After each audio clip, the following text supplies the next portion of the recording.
from Entities here. Today I just wanted to talk to you about how you can send an email at a later date. So sometimes you have an email in mind, you want to email someone and ask them to do something for you, but you don't really want to bug them out of hours, so you can schedule an email, and if you don't, you probably will forget to send it, so this is the best option. So if you click into your Outlook here and click on New Mail, and just type an email like you were going to send a normal email. So send later, testing.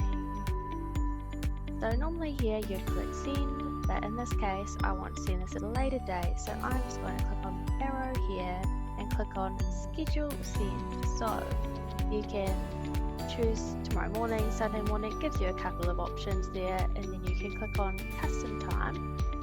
And I want to send this next Thursday at 8 AM, and then all I do now is click on send, and this will move it to my drafts folder and it'll sit there until next Thursday morning.